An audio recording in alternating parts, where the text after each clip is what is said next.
इस वीडियो में हम समझेंगे कि रजिस्टर और रेजिस्टेंस किसे कहते हैं और साथ ही जानेंगे एक इलेक्ट्रिक सर्किट में रजिस्टर कैसे काम कर रहा होता है। रजिस्टर एक ऐसा इलेक्ट्रिकल कंपोनेंट है जो इलेक्ट्रिक सर्किट में करंट फ्लो को कंट्रोल कर रहा होता है।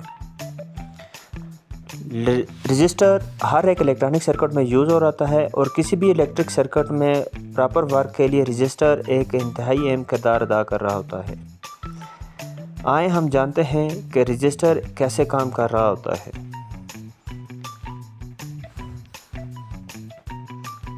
जैसा कि हम जानते हैं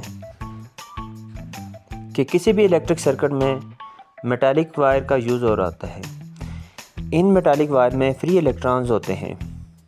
जब सर्किट में वोल्टेज अप्लाई होते हैं तो ये इलेक्ट्रॉन बैटरी के नेगेटिव टर्मिनल से पॉजिटिव टर्मिनल की तरफ फ्लो होना शुरू हो जाते हैं, जिससे करंट बनता है।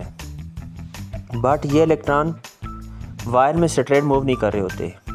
ये इलेक्ट्रॉन वायर के पॉजिटिव एनोन से कोलाइड कर रहे होते हैं, जिससे वायर में हीट जनरेट हो रही होती है।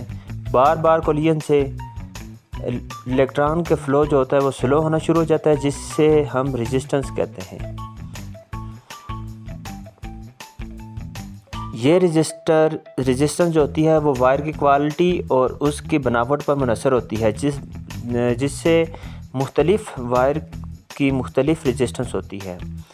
अगर हम ये कहें कि इस इलेक्ट्रिक सर्किट में हम कॉपर की वायर यूज़ कर रहे हैं, जिसकी रजिस्टर की वैल्यू बहुत ही कम होती है, और अगर किसी भी सर्किट में हम कॉपर की वायर यूज़ कर रहे होते हैं तो उसमें करंट फ्लो को हम कंट्रोल करने के लिए रेजिस्टेंस को यूज़ करते हैं।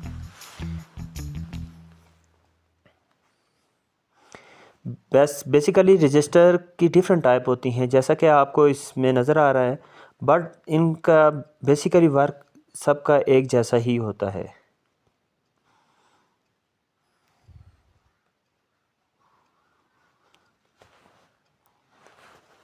अगर हम रजिस्टर के मेन कंपोनेंट की बात करें कि रजिस्टर किसका बना होता है, तो इसमें एक सिरामिक रॉड होती है जिसको मेटालिक फिल्म से कवर किया जाता है। इस मेटालिक फिल्म में जो हेरिकल कट आपको नज़र आते हैं, यही रजिस्टर की वैल्यू को डिसाइड करते हैं। सिरामिक रॉड को निकल कैडमियम की कैप से कवर किया जाता है और इसके ऊपर एक प्रोटेक्टिव लेयर या कोटिंग की जाती है जो इसको महफूज रखती है। जब हम रजिस्टर में करंट पास करते हैं तो ये करंट को कंप्लीट पास नहीं होने देता।